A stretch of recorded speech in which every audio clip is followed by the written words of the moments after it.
한밤의 정막을 가르던 화려한 전광판의 불빛이 꺼졌다. 그러나 무대 위 조명이 남긴 잔상이 채 사라지기도 전에 온라인 커뮤니티는 걷잡을 수 없는 불길에 휩싸여 활활 타오르기 시작했다. 승자와 패자가 갈린 그 순간 박수갈채 대신 대한민국 안방극장에는 거대한 물음표가 던져졌다. 이게 무슨 심사냐?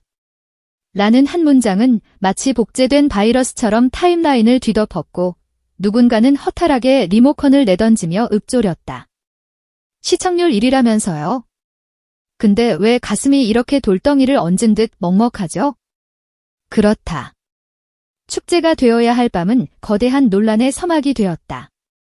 우리는 그 밤의 승패를 결정지은 것이 두 가수의 실력 차이가 아니었음을 본능적으로 직감했다.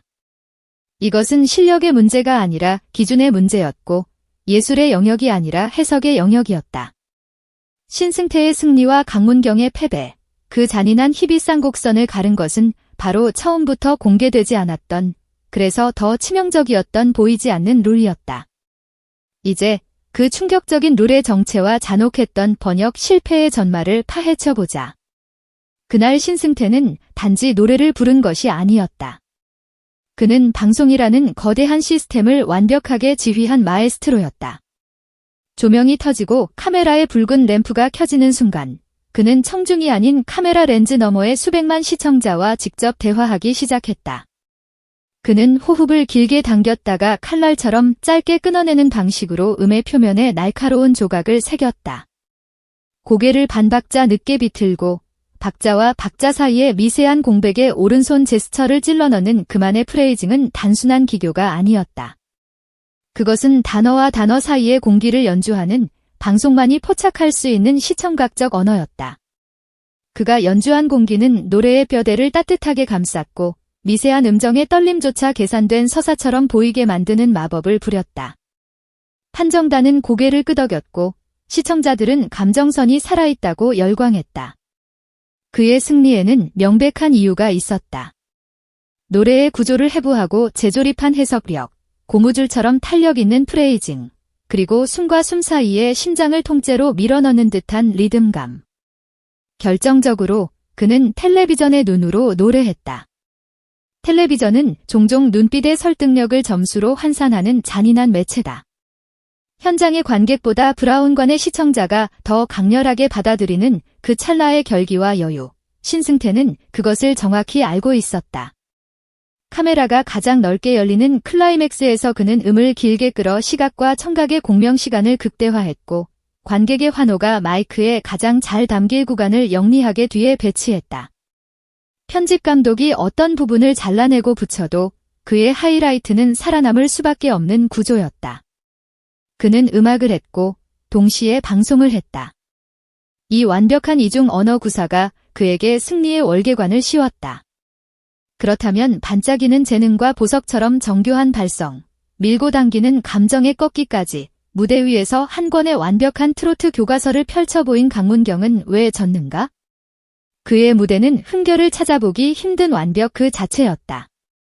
고음의 봉우리를 정확히 찍고 내려와 중음의 골짜기에서 여운을 비단처럼 길게 풀었고 호흡의 길은 길어질수록 오히려 한치의 흐트러짐 없이 가지런했다. 그의 노래는 장르에 대한 깊은 이해와 존중으로 가득 찬 그야말로 정답과 같은 무대였다. 문제는 그 완벽한 정답지가 올려진 저울이 처음부터 기울어져 있었다는 것이다. 트로트와 국악, 발라드와 락, 댄스 가요가 모두 같은 저울 위에서 단 하나의 기준으로 채점되는 순간 장르적 미학과 미세한 차별화는 무참히 붕괴된다. 강문경은 트로트의 언어로 완벽하게 대답했지만 심사표라는 저울은 발라드의 문법으로 그의 답을 오독했을지 모른다. 판정단이 들고 있던 채점표 어딘가에 감정 전달의 깊이 대신 리릭 딜리버리의 세련미가 더 높은 비중으로 적혀 있었다면? 혹은 구성진 장단 몰입도 대신 매끄러운 멜로디 라인의 유려함이 더 크게 반짝이는 항목이었다면? 교과서의 정답조차 처참한 오답으로 읽힐 수 있다. 결국 그날 강문경의 패배는 실력의 붕괴가 아니라 끔찍한 번역의 실패였다. 강문경이 들고 온 트로트라는 언어와 심사표에 적힌 미지의 언어가 서로를 제대로 번역해내지 못한 것이다. 그리고 숫자는 그 실패를 잔인할 만큼 선명하게 확대했다. 73대 27, 71대 29. 우연이라 하기엔 너무나 뜨겁고 폭력적인 숫자였다. 음악이란 본래 정량화할 수 없는 정성의 영역에서 태어난다. 그래서 점수판의 숫자는 늘 조심스러워야 하고 이해할 수 없는 큰 간극의 반복은 반드시 설명을 필요로 한다. 하지만 그 밤, 제작진과 판정단은 침묵했다. 그들의 침묵은 의혹을 더욱 증폭시키는 확성기가 되었다. 심사위원 표정 실화야 라는 푸념 섞인 댓글이 왜 빗발쳤겠는가. 텔레비전은 표정을 확대하고 확대된 표정은 해석을 낳는다. 누군가의 미간에 잡힌 미세한 주름은 편파라는 혐의를 뒤집었었고 또 다른 누군가의 과장된 미소는 냉소라는 오해를 불러일으켰다. 이 모든 오해와 의심을 잠재울 수 있는 것은 단 하나, 투명한 절차였다. 표정을 지우고 명확한 문장을 남기는 절차. 음정, 박자, 곡 해석, 무대 장악력, 호흡 운용, 장르 적합성 같은 평가 항목을 미리 공개하고 각 항목의 가중치를 명시하며 그에 대한 단 한 줄의 코멘트만 남겼더라도 상황은 달라졌을 것이다. 그 작은 문장들만으로도 왜 이겼고 왜 졌는지에 대한 최소한의 이해의 다리가 놓였을 것이다. 기술적인 문제 역시 공범이었다. 현장 마이크와 방송으로 송출되는 음향의 미세한 밸런스, 특정 출연자에게 더 오래 머무는 듯한 카메라의 동선, 그리고 편집의 포커스. 이 모든 것이 단순한 연출을 넘어 감정의 증거를 조작하고 심사위원과 시청자에게 동시에 특정 방향으로의 해석을 암시한다. 사전 녹화와 후반 편집의 정교함은 음악 예능의 미학이지만 결과 발표의 순간만큼은 그 어떤 정교함보다 투명함이 우선되어야 한다. 편집의 미학이 의심의 수학으로 변질되는 것을 막지 못한다면 그 쇼는 신뢰를 잃고 한낱 볼거리로 전락할 뿐이다. 우리는 묻는다. 우리가 본 무대와 판정단이 본 무대는 과연 같은 무대였는가? 이 질문은 결코 히스테리가 아니다. 설명과 기록이 부재할 때 탄생하는 가장 합리적이고 정당한 의심이다. 신승태의 압승을 부정하자는 것이 아니다.